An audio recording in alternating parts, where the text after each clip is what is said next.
Assalamualaikum warahmatullahi wabarakatuh dan selamat sejahtera. Salam sekolahku sejahtera. Terima kasih peneraju majlis, para hakim yang bijak berkarisma, penjaga masa yang sentiasa peka dengan edaran jam, guru-guru dan rakan-rakan yang dihormati sekalian. Izinkan saya memperdengarkan cerita yang bertajuk Hati yang Mulia.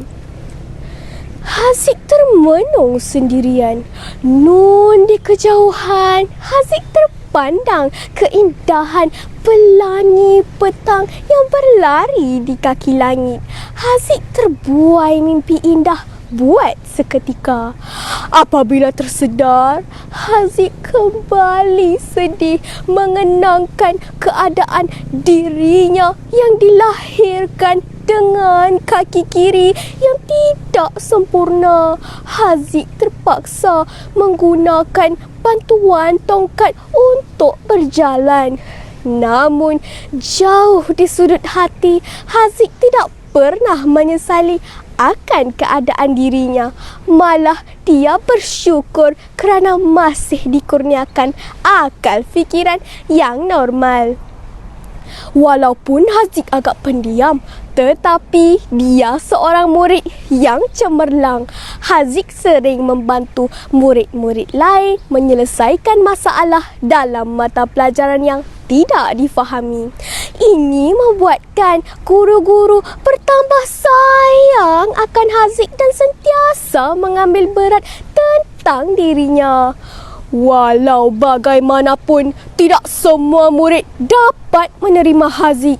Ada segelintir yang berasa benci dengan kehadiran Haziq di sekolah itu. Mereka merasakan Haziq tidak setaraf untuk belajar dan berkawan bersama-sama mereka.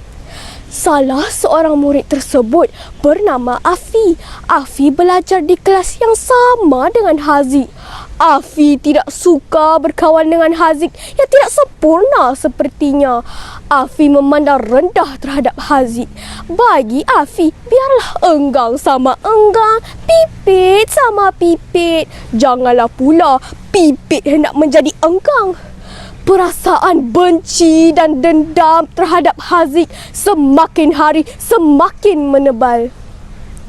Afi dan rakan-rakannya sering mengejek Haziq. Mereka menjadikan kekurangan Haziq sebagai bahan usikan tanpa memikirkan perasaan Haziq. Kadang-kala Afi bertindak lebih jauh dengan menuduh Haziq melakukan kesalahan yang tidak dilakukannya. Afi juga menghasut murid-murid lain agar menyisihkan Haziq. Walaupun hatinya terluka, perasaannya tercalar, Haziq tetap mampu bersabar dengan ejekan Afi dan rakan-rakannya.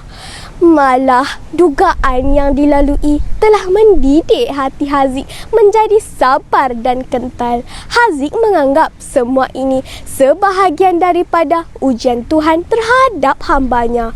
Haziq teringat kata-kata seorang ustaz bahawa Allah sering menguji hambanya yang tabah dan mampu menghadapi dugaan.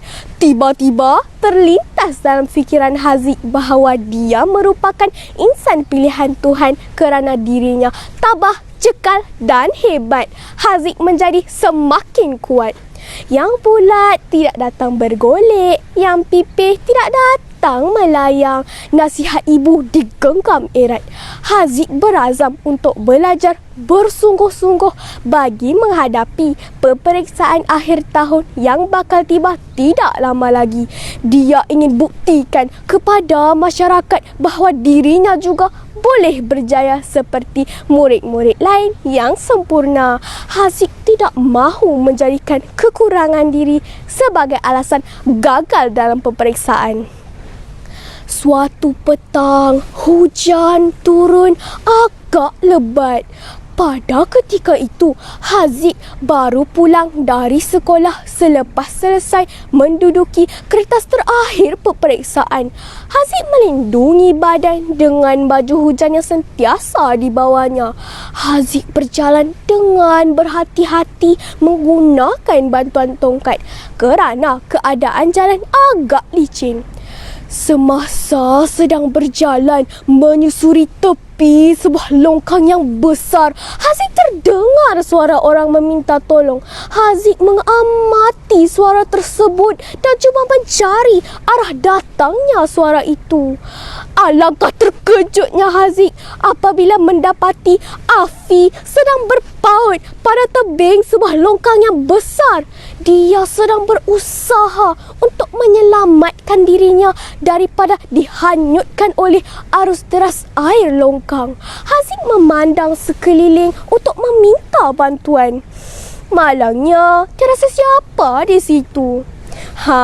Tentu kawan-kawan ingin tahu apa yang berlaku seterusnya. Semasa sedang memikirkan cara untuk menyelamatkan Afi, Haziq terpandang tongkatnya. Tanpa membuang masa, Haziq menghulurkan tongkatnya kepada Afi. Dengan sepenuh tenaga, Haziq menarik Afi dari dalam longkang tersebut. Akhirnya, Haziq berjaya menyelamatkan Afi. Pada masa itu, Afi masih dalam keadaan terkejut dan trauma. Dengan suara yang tergetar-getar, Afi berterima kasih kepada Haziq kerana telah menyelamatkan nyawanya. Afi berasa sungguh malu kerana selama ini dia memperkecil akan Haziq. Afi meminta maaf kepada Haziq. Afi berjanji tidak akan mengulangi sikap buruk dan akan sentiasa menghormati setiap orang tanpa mengira taraf dan rupa. Kini, Afi sedar bahawa kesempurnaan dan kemuliaan seseorang terletak pada hati. Jadi kawan-kawan, ambillah pengajaran daripada cerita ini. Jangan sesekali menilai seseorang berdasarkan fizikalnya, kerana di sebalik kelemahan dan kekurangan diri tersimpan hati emas yang tiada nilainya. Di samping itu, jangan mengeluh apabila Allah sedang menguji kita dengan pelbagai dugaan, kerana Allah pasti akan mengurniakan pelangi yang indah sebagai ganjaran bagi orang yang sabar. Saya akhiri cerita ini dengan serangkap pantun. Dengar ya, daun melebar ke tengah laman, dahannya redup ke arah barat. Banyak bersabar, kuatkan iman, bahagia hidup dunia akhirat. Sekian, terima kasih.